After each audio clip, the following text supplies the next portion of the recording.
Hello and welcome to this latest blog post.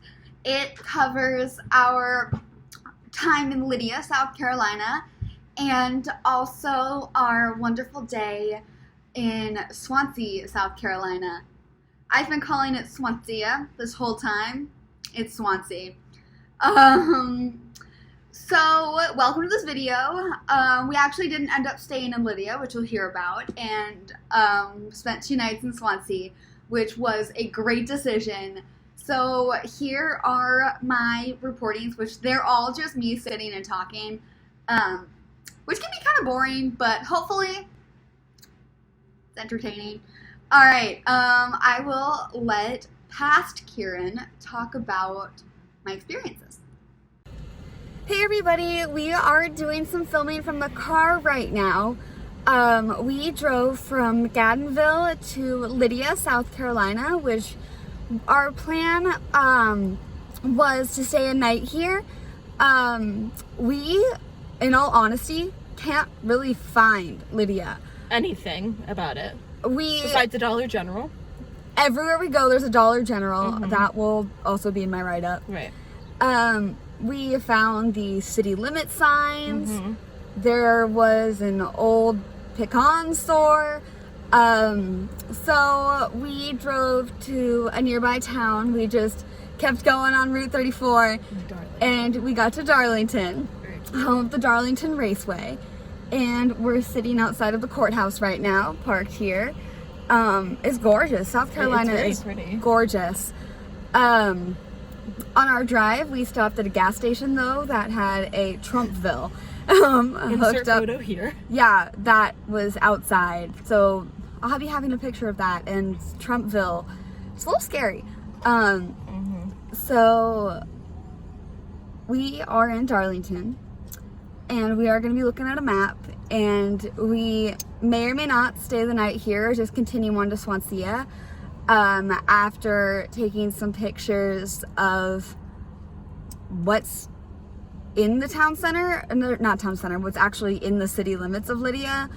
That will be really interesting actually to read my report about a town that no longer exists, but once did. And the railroad passes right through it, and you can tell that at some point something was there. There just isn't anymore. It's just wild. Mm-hmm. All of the towns we've passed through so far, Hot Springs, McAdenville, and then our short drive through Lydia, have been either based on a river, railway, or both. So that kind of connects back to how the towns were founded and why people started to gather there in the first place, because these towns weren't always so small. But now they are, and it's kind of sad to watch that history go away. And I wonder what Lydia once was. If even 5 years ago we had driven through this part of South Carolina, if there would have been more buildings or more people. Yeah. I haven't gotten a chance to talk to very many people here because, as I was saying before, the town is virtually non-existent. And there are houses, a couple businesses, and then swamplands and a train track and beautiful trees and a lot of turtles. We actually earlier had to stop and pick up a turtle that was in the middle of the road and just sitting there, and in my good conscience, we had to turn around and go help that turtle. Also, the only people who weren't busy were white. And the people who were in the hustle and bustle of life were people who more represent the demographic of the town. And so I feel like if I get a lot of that calm white perspective of maybe a different class, then I'm really not doing the town justice in reporting a whole demographic. So we are about to leave now and head to Swansea.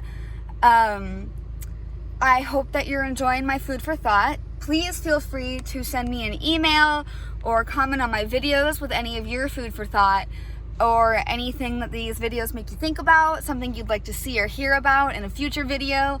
I'd love to cater these towards my audience. since that's what I'm making them for. You guys and future Kieran and Natalie. We're out here in Lydia, South Carolina. We just had a great talk with a lady who runs an insurance company here. Right now I am at a soybean incorporation field behind me. Now there's a factory behind me. You can see it goes all the way up there. It's pretty cool. We've made an executive decision that we are only stopping in Lydia for the afternoon and then heading on to Swansea, because we feel like we need to continue with the research. And this is a beautiful land, but there is not much here for me to study, and the nearby towns are bigger than my width, my parameters that I set before the trip that have guided me so far. So stay tuned. Here's where some soybeans come from. Hey everybody, I am right outside Fox Creek Golf Club thing. Fox Creek is what it says, and it has golfing in the back. We went and took some pictures here, and I also stopped in at Tommy's Self-Serve, which is a little gas pump where you pay inside, and we got a brownie. And here's the thing. This community and most of the people I've seen here are people of color. And since my project is on political and economic changes, I feel like this is very necessary to talk about. And especially with everything that's going on right now. And yet the people running the businesses here, like everybody inside who was working at Tommy's Self-Serve, and we talked to a very, very nice lady at an insurance company. And when we were driving through Fox Creek Campground golf course, people were out golfing. They're all white, but everyone else here is not. And that alone, I don't know. Here there is a very, very clear economic gap. It is either you live in a plantation home or you live in a trailer park. There was one street by a church that we passed that had some stable, like on the ground, not trailer park homes, but they weren't very large, and some people had their homes very, very well kept up, and some of these trailer parks too are beautifully kept up. But seeing that disparity here in South Carolina is eye-opening, and I think that especially with everything that's going on right now, places like this and other places that we've been are missing the big picture movements that are taking place right now. They're just so isolated and removed from it. I am reporting from a very busy street intersection Starbucks somewhere near South Carolina's Columbia Airport, Gaston Airport. I genuinely don't know, but I'm at a Starbucks that has Wi-Fi, so I'm trying to upload my videos, and while they're doing that, I thought I'd finally get some of my reporting in. I think I left off in Lydia when we decided to not stay there. After that, we drove to Swansea, South Carolina, and let me tell you, it has treated us so nicely. After Lydia, I was really fingers crossing for a good next place, and Swansea has truly been wonderful to us in regards to getting what we need for this trip. So thank you, Swansea. We drove in last night and we ended up in a Motel 6, and we're staying there tonight again too before we head to Georgia tomorrow. My free time level has been 0, so I apologize for not filming more or actually filming anything in Swansea. There were just so many people to talk to and so much going on that I really felt like I needed to focus my energy on those discussions and on those pictures. So there's no actual footage, video-wise, from Swansea, but I thought I would tell you about it anyways. When I started this project, I kind of envisioned it as like an 80-20 photographing to writing basis, but now that I've really gotten involved with it, I'm noticing how much more is beneath the picturesque surface. And while a picture tells 1,000 words, my pictures can't capture the whole town, because sometimes a picture isn't appropriate and the moment to take a picture doesn't feel right. And I know that as a journalist and photographer, I need to get over that and just go for it.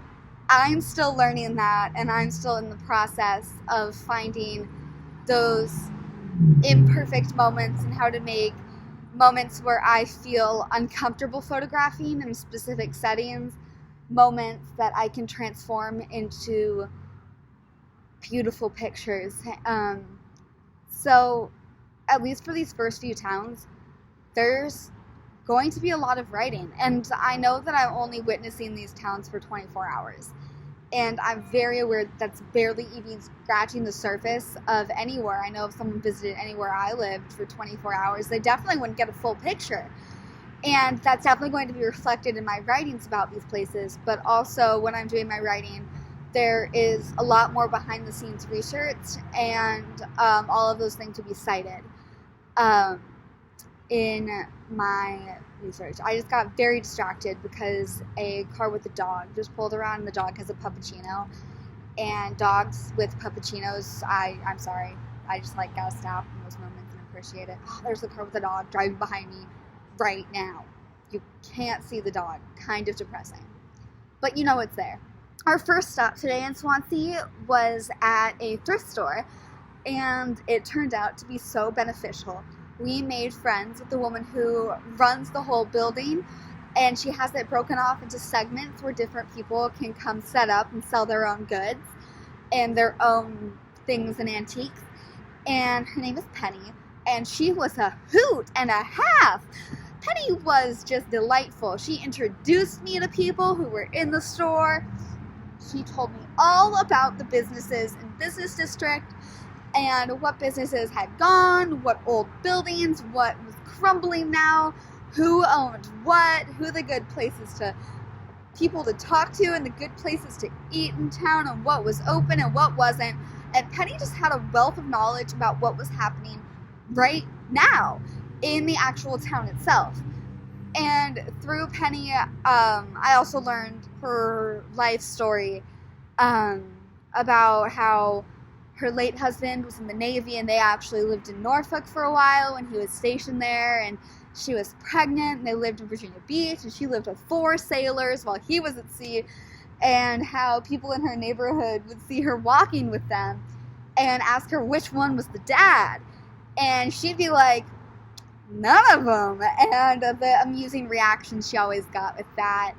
And she also told us a little bit about living in a trailer park in Virginia Beach and kind of a little bit about trailer park life, which we've passed a lot of trailer park areas and different like estate grounds for trailer parks and park centers. So it was really interesting because I've never personally lived in a trailer park. I've always lived in an apartment, a residence hall, or my parents' house, which is a townhouse in Charlottesville. So that was kind of a perspective I've never really heard about. I have had friends who lived in trailer parks before, but I've never really known someone well enough to kind of experience that kind of style of life before. So that was really neat too. We stopped at pretty much everywhere in Swansea that was open and a couple places that weren't, just to photograph them. There is a library in Swansea, and on Google Maps, it takes you to this building that the inside has entirely collapsed, and there are trees growing out of it. And I was like, well, that's not the library. That's a forest. And so we drove around a little bit more, and we did find the library. There's a very nice new building, and they're doing grab-and-go book pickups that you can order online. And they have a big reading challenge going on for the kids, which I think is adorable. Go Swansea. The Swansea government is very involved. There are a lot of different corruption issues I've been reading about, and from both sides. And as I'm not a Swansea townie, I don't have a fully formed opinion, and I haven't read enough on that, but I will be gaining more research about what's going on with this mayor and the last mayor. I met the first woman today that I'd seen working in automotive businesses that I've seen on this whole journey, and I was thinking about it, and I genuinely haven't seen many women. I've seen more women in motorcycle sales and journeys than I have working in car sales, which is an interesting thing to think about. And I got to talk to her a little bit about the male-dominated business, and how she kind of had to be hard and difficult with her customers to really work them down because they would try to take advantage of her because she was a woman. She runs the business with her husband, and she was talking about she's worked on that business for 15 years, and she was talking about how she knows more about cars than most men she's met. And I was talking to her, and I told her this, and I told her I was really proud of her. And I just really felt that she was kind of a role model as a woman, to be kind of one of the women breaking into that field. This is our Motel 6 room. You're seeing this back wall. So far it's treated us pretty well too. There was a cockroach, so we had a little mini breakdown. But other than that, it's been pretty good. So this is our second and last night in Swansea, and tomorrow we head to Georgia. It's about a 3-hour drive from where we are. We're also going to try and stop at another Starbucks to get some more Wi-Fi so I can upload this video and upload some of my pictures to Google Drive so that Professor Shores can take a look at them and all of that. Natalie will be picking up my art Instagram at Kieran Rundle Productions on Instagram because Gina, the lady at Snow Castle and the Peanut Place, was like, tag us on Instagram. And I was like, that's a really good idea. We should do that. But I'm busy. Poor Natalie is dealing with her workaholic, insane partner. And I love her. And so she's going to take that over for me for this journey. So if you want to follow along and see some of the pictures coming out of this versus just my statements, follow that. All right. Thank you so much for listening to me talk. And if you have any responses, again, email, comment. I would really like that, and then I can respond to them in future videos. Just because I'm wondering what you guys are liking and what you're not liking, because I know my own head rambles, but I genuinely don't know who's looking at the screen right now, because I can see my view count, so I know some of you aren't watching. I don't know who, but I know. I'm like, I got 12 whole followers and 4 views. So we're skeptical, because one of my views is Natalie. Yes. Thank you for watching.